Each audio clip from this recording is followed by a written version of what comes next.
अस्सलाम वालेकुम dear students, क्या हाल है जी आपके। उम्मीद करता हूँ आप सारे ठीक और खुशहाल होंगे। शुरू करते हैं अल्लाह के बाबरकत नाम से, जो बहुत ही मेहरबान और नहायत रहम करने वाली ज़ात है। और खुशामदीद कहते हैं आप सबको पाकिस्तान के most authentic forum computer services academy में। डियर स्टूडेंट्स, आजकल पीपीएससी के इंटरव्यूज़ चल रहे हैं। मैं इस वीडियो के आखिर में आप लोगों को थोड़ा सा ये भी बताऊँगा कि फूड ग्रेन सुपरवाइज़र में आप लोगों को क्या करने की ज़रूरत है। फ़िलहाल अकेडमी की एक होनहार स्टूडेंट तैयबा नूर, इनका रोल नंबर अकेडमी में CI13 है। इन्होंने अपना इंटरव्यू दे दिया है असिस्टेंट फ़ूड कंट्रोलर का, और अभी कल ही इन्होंने मुझे अपना इंटरव्यू एक्सपीरियंस शेयर किया, तो मैं मसरूफियत की वजह से वो आप लोगों के साथ शेयर नहीं कर सका। तो सुनते हैं कि इनका इंटरव्यू कैसा हुआ। उसके बाद चंद एक बातें मैंने आप सेंड में करनी है, वो भी आप सुनिएगा, आपके लिए सूदमंद साबित होंगी। अस्सलाम वालेकुम। मैंने 6 जुलाई को AFC असिस्टेंट फूड कंट्रोलर का इंटरव्यू दिया था और मैं अपना एक्सपीरियंस शेयर करना चाहती हूँ। तो it was quite good and the environment was really very friendly and very light. आपको आपके जो इंटरव्यू होते हैं, आपका जो इंटरव्यू है वो आपको बहुत ही कि आपको एक रिलैक्स माहौल देते हैं। अगर आप कंफ्यूज हो रहे हैं तो वो आपको बड़ा अच्छे से डील करते हैं, तो ज़्यादा परेशानी नहीं होती है। ऑफ कोर्स आपको एक स्ट्रेस होता है बिफोर दैट, बट आप जब वहाँ पे जाते हो तो वो हो जाता है। तो मेरा जो इंटरव्यू था, सबसे पहले मैं जब इंटरव्यू तो उन्होंने मुझसे मेरा इंट्रोडक्शन पूछा एंड देन उन्होंने मुझसे चूँकि मेरी जो डिग्री थी उससे मेरी जॉब को रिलेट किया कि मैं उनको कैसे रिलेट कर सकती हूँ। और वो ऑब्वियसली हमारी इस अकेडमी में हमें बताया हुआ था सर ने पहले ही से कि आपने अपनी जॉब को अपनी डिग्री के साथ रिलेट करना ही करना है। और फिर उन्होंने मुझसे इस तरह कि पॉपुलेशन रिलेटेड क्वेश्चंस किए कि आप हमें कि आप कल्टीवेशन को किस तरह अफेक्ट हो रही है पॉपुलेशन, और कल्टीवेशन एरिया को किस तरह अफेक्ट कर रही है, क्योंकि मैंने उनको एक पॉइंट बताया था कि कल्टीवेशन एरिया की वजह से हमारी पॉपुलेशन इंक्रीज होने की वजह से कल्टीवेशन एरिया कम हो रहा है। तो खैर इस तरह करके उन्होंने फिर आगे वेट पे बात चली। बहुत सारे क्वेश्चन ओपिनियन बेस्ड थे। विटामिन की पूरी डिस्कशन थी कि विटामिन E की डेफिशिएंसी से क्या होता है, विटामिन B की डेफिशिएंसी से क्या होता है, विटामिन C।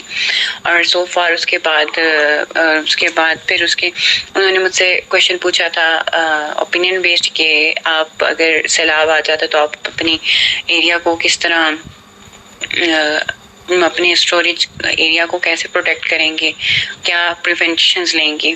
और उसके बाद लास्ट पे उन्होंने मुझसे मेरी जॉब डिस्क्रिप्शन पूछी थी, और फिर उन्होंने मुझसे पूछा था कि आप और क्या क्या इसमें चीज़ें हैं वेट के अलावा। और दैट्स इट। हमारा जो इंटरव्यू था वो सब बच्चों का 25 मिनट्स का हो रहा था। अच्छा डियर स्टूडेंट्स, ये तैयबा नूर CI13 रोल नंबर, इनका इंटरव्यू का एक्सपीरियंस आपने सुन लिया। अब मैं यहाँ पर आप लोगों को कुछ इंपॉर्टेंट बातें बता देता हूँ कि देखें, ज़िंदगी में आपने किसी भी इंटरव्यू में ये नहीं सोचना कि अगर आपका इंटरव्यू बहुत लंबा हो रहा है तो आपकी सिलेक्शन हो जाएगी, और बड़ा शॉर्ट हो रहा है तो आपकी सिलेक्शन नहीं होगी। और अगर मैं अपने एक्सपीरियंस से बात करूं तो यकीन करें, सम टाइम इंसान का इंटरव्यू बहुत अच्छा होता है बट रिज़ल्ट अच्छा नहीं होता। सम टाइम इंटरव्यू आपका बुरा आपकी नज़र में होता है बट वो रिज़ल्ट आपका बड़ा अच्छा आ जाता है।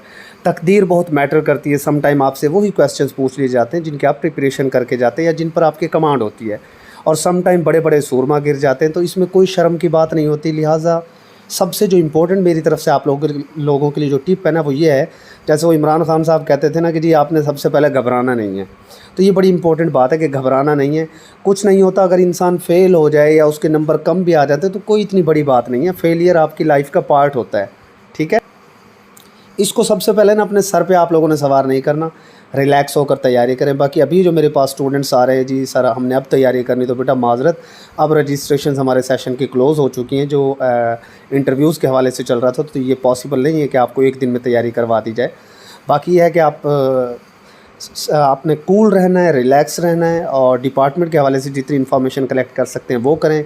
अपनी डिग्री रेलेवेंट कुछ बेसिक्स आपको पता हो, कुछ बेसिक्स आपकी डिस्ट्रिक्ट प्रोफाइल आपको अच्छे तरीके से आती हो। इंट्रोडक्शन में कुछ यूनिक बात बताएं, अपनी कुछ हॉबी बता दें कि आप फ्री टाइम में क्या करते हैं।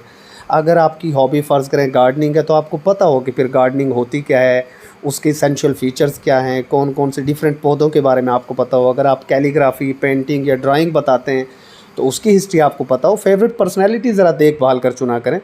अगर फ़र्ज़ करें आप अल्लामा इकबाल कह देते हैं तो बहुत सारे लोगों को ये तक नहीं पता होता कि अल्लामा इकबाल की टोटल वाइफ्स कितनी थी, उनकी बीवियों की तादाद तक नहीं पता होता और वो फेवरेट पर्सनैलिटी अल्लामा इकबाल को बोल जाते हैं। अल्लामा इकबाल एक बहुत डिफ़िकल्ट पर्सनैलिटी है मेरे पॉइंट ऑफ व्यू, मेरी ओपिनियन के मुताबिक। वो एक बहुत बड़ी शख्सियत है और मशहूर शख्सियत है। फेवरेट पर्सनैलिटी हमेशा इस तरह के शख्स को चुना करें जो कॉमन पर्सनैलिटी ना हो। ये एक मेरी राय है, आप मेरी राय से डिफ़र कर सकते हैं, बट मुझे लगता है कि कॉमन पर्सनैलिटी जिसके बारे में सब जानते हो वो आपकी फेवरेट पर्सनैलिटी ना हो तो बेहतर है। एक प्री पार्टीशन की चुन लें, एक पोस्ट पार्टीशन की चुन लें। उसके अलावा इंटरव्यू के दौरान कभी भी कोई नेगेटिव बात ना किया करें। अपने मुल्क के ख़िलाफ़ या अपने इदारों के ख़िलाफ़ कभी भी कोई नेगेटिव बात नहीं करनी, हमेशा वहाँ पर पॉजिटिव बात करनी है, ठीक है। बाकी जो है प्रिपरेशन जब भी करनी होती है ना इंसान को, तो थोड़ा सा टाइम से स्टार्ट कर दिया करें। जो लोग एंड में आकर कहते हैं कि सर जी एक दिन में हमें तैयारी करा दें, तो ये पॉसिबल ही नहीं होता। मैं सारे लोगों को गुड लक बोलता हूँ, अल्लाह आप सबको कामयाब करें इंशाल्लाह। बाकी हमारे लायक कोई खिदमत है तो आप हमसे ज़रूर रब्ता करें, हम आपकी जितना हो सकेगा हेल्प करेंगे। स्टे ब्लेस्ड, अल्लाह हाफ़िज़।